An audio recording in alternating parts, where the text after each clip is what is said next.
Oh, hi. Hi. This is a room full of journalists. Great. Oh, it's quite chilly. Whose is this camera? That's my camera. That's you. And is that your... Is it? Am I in? Yeah, you're in. Good. So You said that before. right. Let's. Got to start again. So, how's your MCM Comic Con experience been so far? Good. That was fun. Have you had? I've had very much fun. I've had a great flabbergasted. time. No, it's just Yeah, it's been fun. It's been really fun. been really good. And surprisingly, people still want to meet us, so that's fantastic. It's just nice to hang out, isn't it? Sometimes last time we saw each other was at a Comic Con. It was, yeah, but then you went to Paris, So and I then went it's to Paris, yeah. that's good. No, it's good. We're having fun. Yeah. So, do you think it's down to Netflix sort of reviving Merlin? Maybe. I think it doesn't. It's getting to a point now where people recognise you on the street again, and Yeah, it's actually more and more is happening. It goes through waves. 'Cause obviously, when the show was on, when it first came out, it would happen a lot, and now more and more it's happening. And I think what's amazing, especially the Netflix thing, is seeing that the international market has really picked up. Like in America, a lot of people are being followed a lot by American viewers, and over here, yeah, it's great. And new generations of people are watching it, so it can't hurt it. No, and I mean the show is so well loved anyway, and people are coming that watched it when it first came out. So yeah, we are getting new waves of people because it's now being brought back on Sci-Fi, and on like you said on Netflix. But the love that people have for this show will go with them forever, I think. And they are very supportive of us. They come see us in plays, and they watch other shows that we've done. So it has a massive following. We're very, very lucky, actually. Oh, really lucky. Yeah, the support network is amazing. Yeah, you're always guaranteed to see the same faces, and you do get to know fans, which is amazing. Yeah. What's it like working in a fantasy setting and getting to dress up and have swords and stuff? Swords is fun.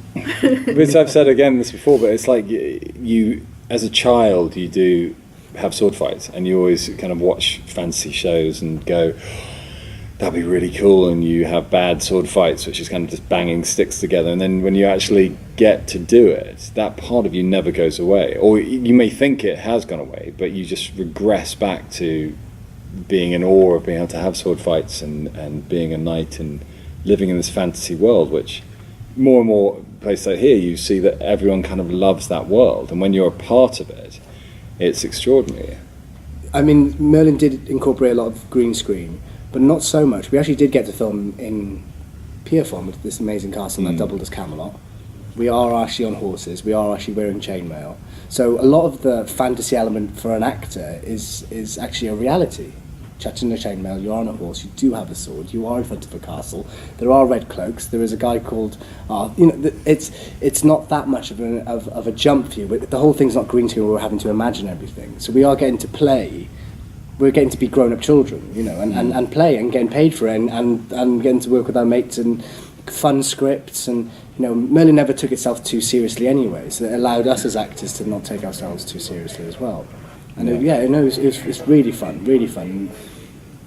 Every once in a while, you sort of want a job like this to crop up, so you get to mess about. Sometimes you don't always want to play the serious drama. You do want to have fun like this, and you were lucky enough to do it from season 2 until season 5. And I cropped up in the end, but it's great. It's really good.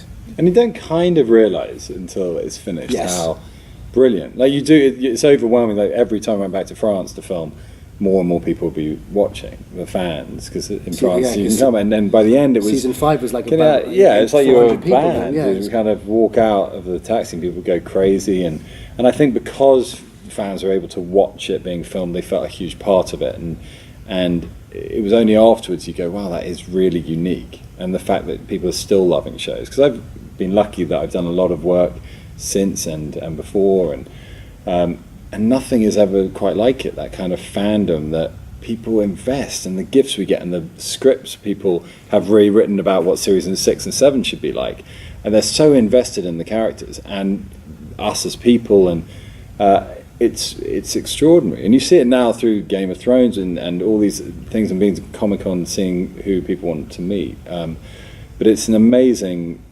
world that has opened up to people who become friends with other fans, and you're part of this. It's really hard to explain, but it is very, it's still amazing. It's a big. I was only in it for a year, but it's a massive part of my life, and something that has helped both of us continue our careers, and will be remembered for a long time, which is lovely. And it started 9 years ago. That's which is mad. 9 years ago it started, and you go, people are still coming and still talking about it, and still wanting to know what your favourite scene was, or what your favourite moment was, and and what people like to work with, and it's great. It's great. Yeah. What was it like playing a disliked character? Do you know what? It's funny because my very first convention was Birmingham MCM. It was literally, I think it was like March, and the show finished in Christmas Eve, and we did it in March in Birmingham. And people were queuing up, and there was all of us were there, apart from Tom. It was me, you, Rupert, you're Rupert, me, you. He was there. Tom, Owen. There's 5 of us, 4 of us in Birmingham, and people were going down the line, and I was the last one. And people had signs, and they were picketing, like signs saying that you ruined the show, because people have a lot of hatred or whatever it is, discontent to Mordred, the character, and obviously sometimes they don't see past the fact that it's not me that chose to ruin the show. The best thing about Mordred was the fact that he is neither black nor white. He's grey and he's complicated, and as an actor that's so much fun to play. I remember talking to Bradley about it, and he was saying that after a while playing a hero gets boring. And I don't think it means not boring, but when someone is always so good and always makes the right choices and always saves the day, it's only a matter of time before that gets repetitious, and repetitive. And for me, Mordred, even when he was a knight, I got to play with the idea that he was still mistrusted, and that's fun.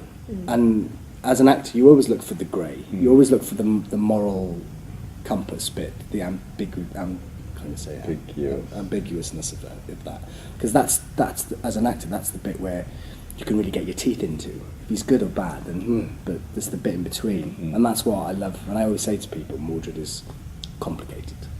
Yeah. Oh, it did come across like whether or not he was still. And there was moments while we were filming that Johnny and Julie and the execs would come up, and I would make a decision and say, well, that's a very good thing that he did, and I would show it. And they would say, do you reckon you could just do us a version to take where you were less expression, take your decision making away rather than being happy or sad, be a bit more ambiguous. And most of that stuff ended up getting in the edit. They wanted to keep the audience on their toes, and I always wanted to make a decision. No, he's really happy, he wants to help Merlin. So there's a scene around the fireplace between me, Colin and Bradley, me, Merlin and Arthur, and he comes over and he says, I know what you're up to. And the script says, I'm not doing anything. And I played it as, I'm not doing anything, please. But they wanted me to do it, well, I'm not doing anything. I'm playing a little bit more mistrusting. And that's great. That's fun to play because it keeps the audience guessing, and that's what you want, really. You want people to be always trying to suss you out.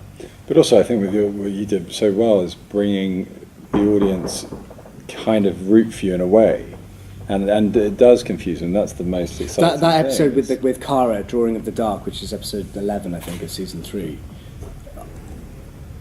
I call it the Mordred-centric episode rather than the Merlin-centric episode because I got to have backstory and got to have all these things, and you do feel sorry for him.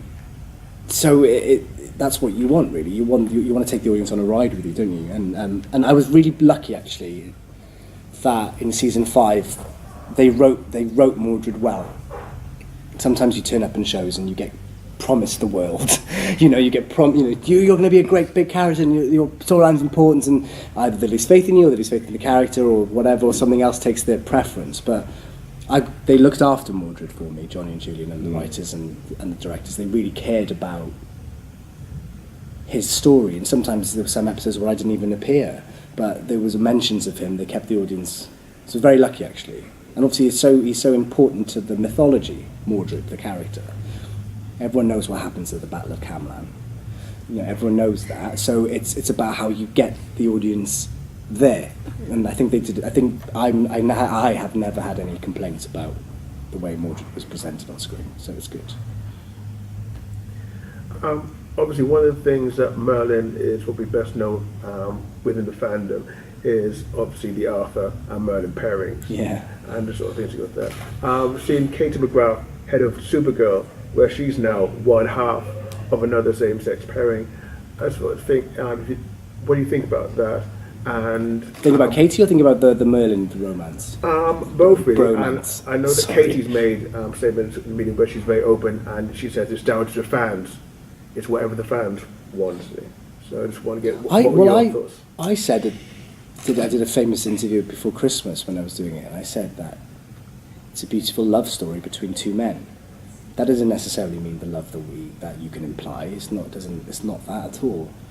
It's two men who have very complicated relationships, but truly at the very end of the whole show, tell each other that they love each other in some way or another. Merlin clearly loves Arthur in that way, but like Katie's answer is very good, isn't it? It's very diplomatic. Is that yes, it's up to the audience to decide, and that's what's great about the show. Yeah. So Kate, so was your question saying you were saying that Katie now in Supergirl is in that sort of relationship? Yeah, there's a lot of pairings. they call it Supercore between Lena Luthor, her character, and Supergirl. Right. But is that through the fan world, or is that? I haven't seen the show since she's joined. I think I would probably argue that they play with it. Okay, but it's not like you can see the spoken. clear chemistry Okay. between them, and you have for instance, things like you see instances where Supergirl gets to carry in her arms up, being a saviour. So, Well, I think what's amazing, and actually you come to these events, and what struck me, I think, so just inadvertently answering a question, is that in these worlds, in these Marvel worlds and superhero worlds, is that people take so much from the shows and different things. So people who watch Merlin, it's amazing how many people have come up to us and say, this show really saved my life in some way, or really made me feel this way, or made me not feel like an outsider. So many people related to Merlin as a character because they went, I'm misunderstood, and all these things. And I think coming to conventions, you see people being able to express themselves, and there is in an amazing environment with no judgment. And this is worldwide. You go to conventions, that there is absolutely, people can be themselves sometimes in a way that they can't be out of in their jobs or whatever it is. And so the more shows that are allowing people to suggest whatever they want to put onto shows, the better. And it's amazing. It's really generally overwhelming to be able to come and be part of a world with no judgment. I think that's what I get from it. In a real world where there's so much judgment still going on, it's amazing to come to a place where people get together, and it's nice to be with that's happening. And there are shows like that are not judging, or they're putting new things in, and it feels like they're being ahead of the time, but they're really not. It's about bloody time, as if, you know what I mean. Yeah. Shouldn't swear, I'm so sorry. There we are, that's what I'm going to say. Sorry, I went on a rant. You've done fantasy. If you could do another genre, would you continue with fantasy, or would you go to something else maybe? I'd love to do proper sci-fi. Well, just sci-fi. Proper sci-fi. Like, I actually want to go to space. Yeah. And film myself in my own movie. No, I've always championed wanting to be the Doctor and be Doctor Who, and I'd love to just have a trip in the TARDIS. That would be my next thing. I've done a lot of period dramas actually, counting. I've never done anything too modern, so I would love to wear some jeans. I'd love to come in the morning in jeans and a t-shirt, take them off, and put jeans and t-shirt on, and then that be my costume for the day. Rather than, Alex, you need to put the heels and the leggings and the coat, or the chainmail, or the boots. And I just crying out for jeans and t-shirts and a hoodie, really. But also, I'd love to do sci-fi. I'd love to press buttons and control a ship, or do Star Trek or Star Wars or something like that. It'd be great to sort of that other aspect of fantasy, I guess. What about you? Yeah, I think that there's so many different things, and there's so much on TV now. I think the fantasy world is exciting, and the superhero thing, and I've maybe belatedly, but I'm just finishing off series 3 of Gotham, and I'm like, but again, the excitement of superhero films and Marvel and DC things is always there. So to do that kind of thing would be fantastic. And I also think with things like with fantasy shows, there's so many other factors. If you do a drama, you watch yourself, or if you watch it back, it's just about the scene. But when you kind of remember it, when you do a big fantasy show, you get to watch other people's work. So you get to see the CGI guys, or all the things that add on top of, and then all the amazing music and all that gets into this show, which is very exciting. Yeah. So there's Batman who's climbing on a bridge. Everyone just turn around. Look, He's done it already. It's amazing. Sorry. I just realised Batman's on a bridge. Yeah. There we go. He's the real life superhero. He is. Don't fall off, dude. I do not want that on this interview. But yeah, the fantasy thing is amazing, and I think you get to, as I say, seeing fans in that kind of world. It is really enjoyable. Yeah, all those things. But as I said, a pair of jeans would be quite nice. Yeah, it'd be nice. Yeah, it'd be nice. Yeah. Yeah. I was just going to ask, so in your opinion, do you believe it's the emotions and relationships portrayed in the series that has made people to continue to watch the series? If so, why? Yeah, I think so. It's pure escapism, and it's of a time and it's you know it's the word mythology. It's a book that we've turned into a show that was executed so well, but also not. We didn't have the films like the Guy Ritchie film, like Arthur as this hulky bulky man. There's 32. They were kids. And we get to follow their journey as kids, and there's something really true and innocent about that. Also, the performances, like Colin Morgan, that's why people love the show. I think he's just amazing. I think he made it look easy, and when you see other people trying to make that story, you kind of think, oh, it'll do well because it's the Merlin and the Arthurian legend. But actually, you see some other people have tried to make the show, and it hasn't quite had the same impact for whatever reason. But I think it is down to relationships. I think people who worked hard, as he said, it's Colin that Merlin character, and it wasn't. I remember, I think it was season 5 or something. When this is why the show does well, and this is why people love it, is because there's so many people identify with that Merlin character, and there are so many people that you hope in this world who do so much without the recognition, and that's the most amazing kind of people.